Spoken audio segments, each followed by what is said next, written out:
ہمیں احکام کا پتہ نہیں، ہمیں حقوق کا پتہ نہیں. تربیت شروع کہاں سے ہوتی ہے؟ تربیت بچے پیدا ہونے کے بعد شروع نہیں ہوتی. تربیت وہیں سے شروع ہو جاتی ہے جب تو شادی کرنے کا ارادہ کرتا ہے.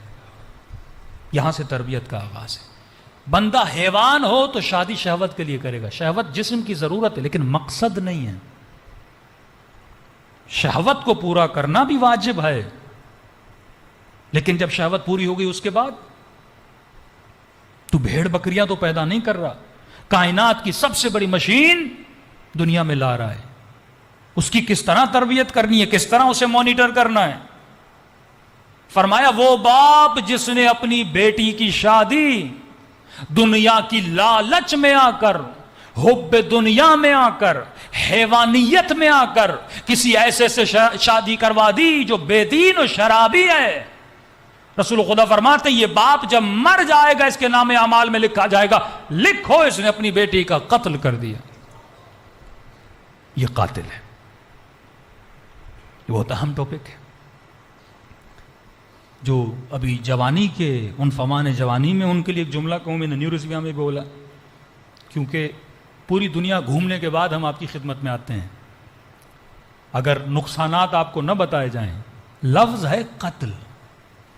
جس نے گمراہ بندے سے بیٹی کی شادی کروائی اس نے گویا کیا کر دیا، اپنی بیٹی کا قتل. لکھا جائے گا یہ قاتل تھا. اور قرآن کہتا ہے من قتل نفسا بغیر نفس او فساد فی الارض فکأنما قتل الناس جميعا. جس نے ایک بندے کا قتل کیا، یہ مت سوچنا اس نے ایک کو قتل کیا، اس نے پوری کائنات کو قتل کیا. اور جب میرے چھٹے امام جعفر صادق علیہ الصلوۃ والسلام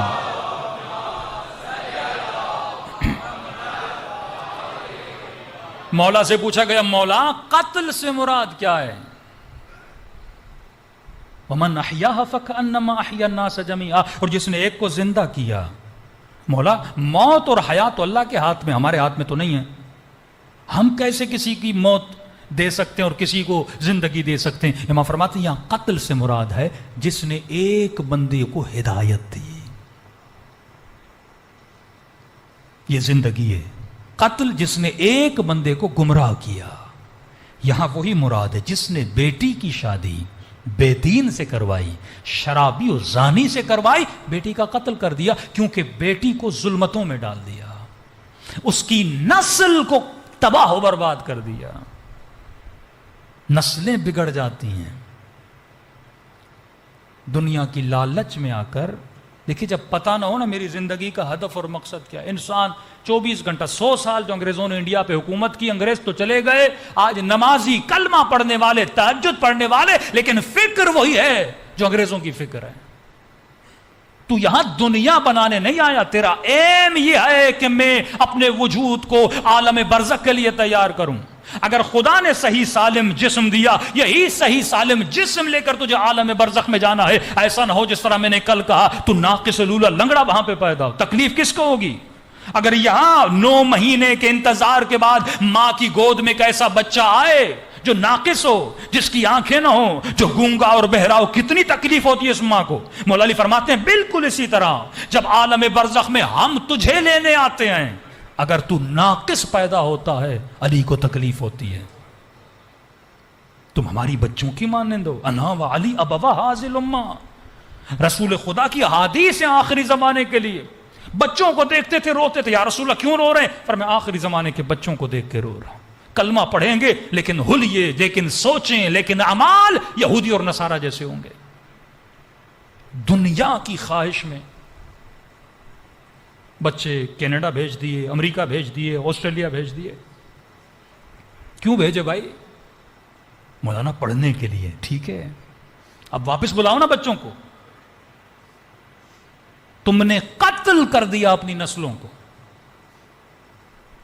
ان نظاموں میں اولادیں ایک نسل بچاؤ گے، 2 نسلیں، تیسری نسل گئی ہاتھ سے. وہاں نسلیں نہیں بچتی. کیوں؟ کیونکہ نظام ظلم ہے. پارا چنار کا بتا رہا ہوں، ایک مومن سرکاری ہاسپٹل میں کام کرتا تھا. تنخواہ کتنی؟ یہ 2008 اور 7 کی بات کر رہا ہوں. 40,000 سے 60,000 تک تنخواہ لیتا تھا. ایک ہوا بنا دیا آسٹریلیا.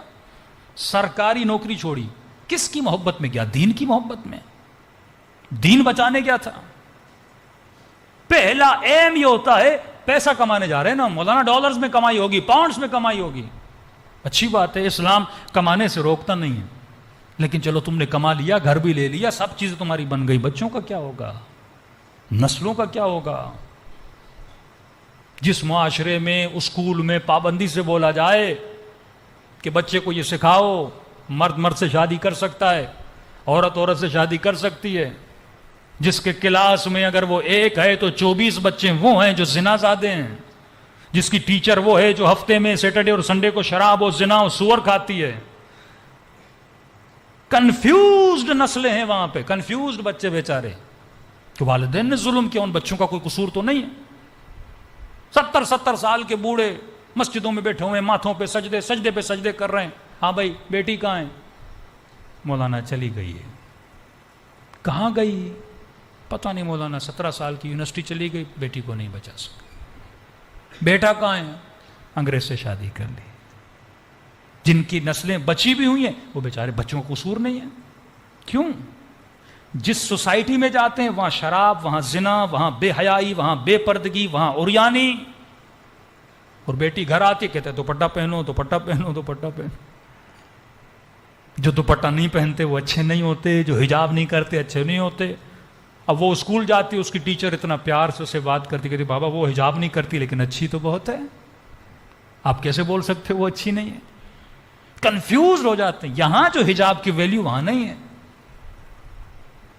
یہاں آپ کراچی میں چلو، روڈ پہ کتنی خواتین ایسی نظر آئیں گی، بد حجابی ہے لیکن عریانی تو نہیں ہے نا، آنکھیں تو بچی ہوئی ہیں نا۔ وہاں بچنا بھی چاہو تو تم بچ نہیں سکتے، اتنی عریانی، اتنی فحاشی ہے۔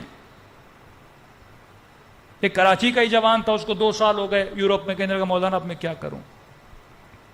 میں نے کیا ہوگا مولانا؟ ماحول جو میں نے دیکھا ہے۔ میں نے کہا کماؤ، کمانا بری بات نہیں ہے، لیکن اپنی نسلوں کو کبھی یہاں نہ لانا۔ جب تو عملاً دیکھ رہا ہے اس ماحول میں، بھائی زمین جیسی ہوتی ہے دانا بھی ویسا ہی ہوتا ہے، یہ ذہنوں میں رکھو۔ تکلیفیں ہیں پاکستان میں، کچھ بھی ہو، لیکن معاشرہ اسلامی ہے۔ یہاں حلال کے لیے در بدر تجھے گھومنا نہیں پڑتا۔ یہاں کچھ بھی ہو، اگر تم بچے پہ محنت نہ بھی کرو، یہاں بچے کو مجلس میں بلانے کے لیے منتیں نہیں کرنی پڑتی، حسین کے نام پہ خود ہی آ جاتا ہے۔ ہاں، وہاں کی مسجدوں میں جاؤ گے تو آپ پریشان ہو جاؤ گے، انہوں نے بچوں کے لیے کھیلنے کے کھلونے ایسے سسٹم بنائے ہوئے ہیں، فٹ بال کا گراؤنڈ، باسکٹ بال کا گراؤنڈ، پتہ نہیں کیا کیا، خوجوں نے تو پتہ نہیں سوئمنگ پول کیا کچھ نہیں بنایا ہوا کہ کم از کم یہ سوئمنگ پول دیکھ کے آ جائے، فٹ بال دیکھ کے آ جائے۔ اتنی مولوی کو محنت کرنی پڑتی ہے کہ آپ کی سوچ ہے۔ پہلا سوال یہ ہوتا ہے خدا کہاں ہے؟ حجاب کیوں کروں؟ اس کو پسند ہے لڑکے سے شادی کرے، آپ کو مسئلہ کیا ہے؟ کیوں؟ کیونکہ اس سسٹم کا جو بیس ہے وہ ہیومنزم ہے، اس کے جتنے قوانین ہیں وہ انسان کے لیے بنے ہیں۔ اب اس پہ غور کرنا، اور اس کی نظر میں انسان روح نہیں ہے، بدن ہے۔ اسلام میں بھی جو قوانین ہیں وہ انسان کے لیے، انگریز بھی کہتا ہے ہم نے جتنے قوانین بنائے انسان کے لیے۔ اب انسان کی ڈیفینیشن آپ کے لیے اور ہے، اس کے لیے اور ہے۔ وہ کہتا ہے انسان بدن ہے، مولا فرماتے ہیں انسان روح ہے۔ وہ جب بدن کہتا ہے وہ بدن کی ڈیمانڈز کو پورا کرتا ہے، آپ جب روح کہتے ہو آپ روح کی ڈیمانڈز کو پورا کرتے ہو۔ اس کے لیے زندگی 60-70 دی اینڈ ہے، آپ کے لیے موت اینڈ نہیں، اسٹارٹ ہے۔ ہماری زندگی تو شروع ہی تب ہوتی ہے جب موت آتی ہے۔ لذتیں تو ہیں یہاں، تو دنیا تو دارالمصائب ہے، یہاں زحمت، یہاں کوشش، یہاں محنت۔ وہ سیلفشنس کے اصول پہ کھڑا ہے۔ امریکہ کی سوچ، ویسٹرن ورلڈ کی سوچ، رشیا کی سوچ، کیا سوچ ہے؟ آپ کیا سمجھتے ہیں ایران ایٹم بم نہیں بنا سکتا؟ لیکن آغا خامنی نے کہا ہم نہیں بنائیں گے۔ کیوں؟ کیونکہ جب ایک ایسی چیز جس سے انسانیت کو نقصان ہے، ہم کیوں بنائیں؟ کیونکہ فلسفہ اسلام بقاء ذات نہیں ہے۔ کربلا میں آپ کو کیا نظر آتا ہے؟ اگر امام حسین خود کو بچانا چاہتے کیا بچا نہیں سکتے تھے؟ جعفر جن امام حسین کے پاس پہنچا، مصدقہ روایات میں ہمارے پاس، اس کی شادی ہو رہی تھی عاشور کے دن، تخت پہ بیٹھا تھا، اچانک تخت کے نیچے سے دو لوگوں کے رونے کی آواز آئی۔ جعفر نے کہا کون ہو جو خوشیوں میں رو رہے ہو؟ دو جن نکلے، کہ سردار ہم آ رہے تھے آپ کی شادی کے لیے، کربلا میں ہم نے دیکھا کہ ہمارے مولا کے بدن پہ زخم لگے ہیں۔ جعفر نے جیسے سنا لشکر کو تیار کیا، فوراً کربلا پہنچا۔ کہتا ہے جب کربلا پہنچا تو 4 فرسخ تک، جعفر کہتے 4 فرسخ تک انبیاء، ملائک، اجنہ، وہ مخلوق جو نظر آپ کو نہیں آتی وہ کھڑے تھے۔ میں نے کہا میں خود کو مولا تک پہنچاؤں تو کیسے پہنچاؤں؟ کہتا ایسی سوچ میں تھا کہ امام حسین نے وہیں سے آواز دی، جعفر حسین کے قریب آ۔ کہ جب مولا کے قریب گئے، میں نے کہا مولا اذن دیں، اجازت دیں، میں ان سب کو تہس نہس کر دوں۔ مولا فرماتے میں اجازت نہیں دے سکتا۔ کہ مولا کیوں؟ کہ خلاف عدل ہے جعفر، تو ان کو دیکھ رہا ہے وہ تجھے نہیں دیکھ رہے۔ کہ مولا انسانی بھیس میں آ کے کروں گا۔ کہ نہیں، اب حسین کا اس دنیا سے جی بھر چکا ہے، واپس چلا جاتا ہے۔ گھر آتا ہے تو آہو بکا، ماں پوچھتی ہے رو کیوں رہے ہو؟ کہتے کربلا میں میرے مولا حسین کے ساتھ یہ حالات دیکھ کر آیا ہوں۔ اس وقت اس کی ماں جلال میں آتی ہے، کہتی ہے آگ کر دوں گی اگر حسین کی مدد نہیں کرو گے۔ کہتے ہیں پھر سارا لشکر ماں کے کہنے پہ کربلا پہنچتا ہے، لیکن جعفر کہتے ہیں اب جب میں پہنچا تو شام غریبہ ہو چکی تھی۔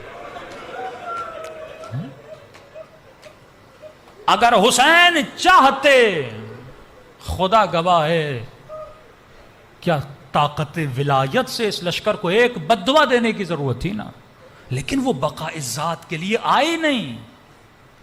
سیلفشنس کا جو تصور ہے یہ طاغوت کا تصور ہے۔ مطلب امریکہ خود کو بچانے کے لیے اسرائیل کو تباہ کرے گا، افغانستان کو تباہ کرے گا، پاکستان کو تباہ کرے گا، میں بچ جاؤں، میری بقا۔ حسین کہتے ہیں امت بچے، حسین جاتا ہے تو چلا جائے۔ تصورات الگ ہیں، سوچیں الگ ہیں۔ اب بچے کنفیوز ہوں گے کہ نہیں ہوں گے؟ نسلیں تباہ ہو جاتی ہیں۔ بہت زیادہ کوشش کرنے کے بعد بچے بچتے ہیں، یقین نہیں آتا، شوق ہے، انٹرویو لیجئے، جا کے دیکھ لیجئے۔ نظام اس طرح بنا ہوا، چھٹی سیٹرڈے سنڈے کو ہوتی ہے۔ عاشورہ کے دنوں میں جس طرح آپ سکون سے ایک مجلسیں، دو مجلسیں، وہاں یہ چیزیں نہیں ہیں۔ صبح سے شام تک مشین کی طرح کام کرنا پڑتا ہے، پیسے درختوں پہ نہیں لگے، گھر مورگیج پہ، گاڑی مورگیج پہ، ہر چیز آپ لیتے ہو بینک سے، پھر 25 سال 26 سال ان چیزوں کو اتارنے کی کوشش کرتے ہو، اور جب بندہ ساری محنتیں کرنے کے بعد بوڑھا ہوتا ہے، نہ بیٹی اس کے پاس ہوتی ہے، نہ بیٹا اس کے پاس ہوتا ہے، نہ حجاب باقی رہتا ہے، نہ غیرت باقی رہتی ہے، پھر انسان کو کمپرومائز کرنا پڑتا ہے۔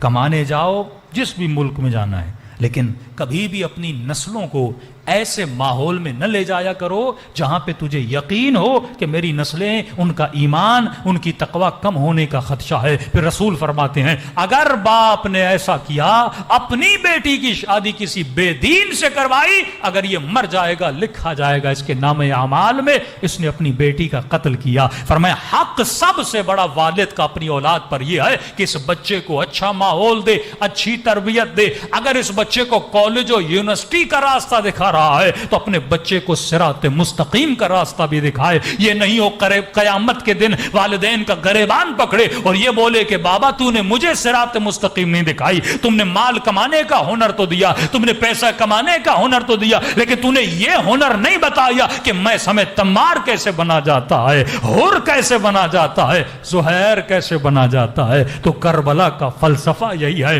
ایک طرف عاشق دنیا ہے, دوسری طرف عاشق عالم برزخ ہے. یہاں تو اپنی برزخ بنانے کے لیے آیا ہے. پیسہ کمانا جرم نہیں ہے, لیکن پیسے کے لیے اپنی آخرت کو تباہ و برباد نہ کرنا. پورا پلان بنانا, شادی کا مقصد نسلیں آئیں, نسلوں کا مقصد ایسی نسلیں بناؤ جو امام زمانہ کی خادم بنے. صلوات پڑھے محمد و آل محمد.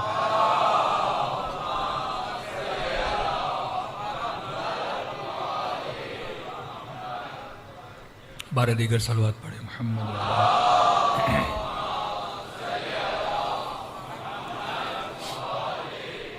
پوری احادیث معصومین کی, یہ صحیفہ سجادیہ, یہ دعائے مکارم الاخلاق, رسالہ حقوق, نہج البلاغہ, یہ ساری غذائیں ہیں, تعلیمات ہیں کہ انسان اپنی روح کو کس طرح بلند کر سکتا ہے. یہ تو نعمت الہی ہے کہ دنیا پیسے دیتی ہے کہ ہمیں ہنساؤ, شیعہ پیسے خرچ کرتے ہیں ہمیں رلاؤ. اس رونے میں کیا ہے؟ مہینوں کا سفر تو لمحوں میں طے کرتا ہے. اتنا مشکل ہے بندے کے دل کو نرم کرنا, بہت مشکل ہے. ایک بندے نے 10 بار شراب پی ہو, 20 بار زنا کی ہو, راشی ہو, سب کچھ ہو, اب اس بندے کا دل نرم کرنا بڑا مشکل ہے. اس کے دل میں ولایت کا دانہ لگانا بڑا مشکل. لیکن فرماتے ہیں کہ غم حسین میں وہ حرارت ہے جو سخت سے سخت دل کو نرم کر دیتا ہے. ان 10 دنوں میں خدا دل کی زمین کو تیار کرتا ہے. تیار کر اپنی زمین کو, پھر وہ پرواز کر, وہ سفر کر جس کے لیے خدا نے تجھے پیدا کیا.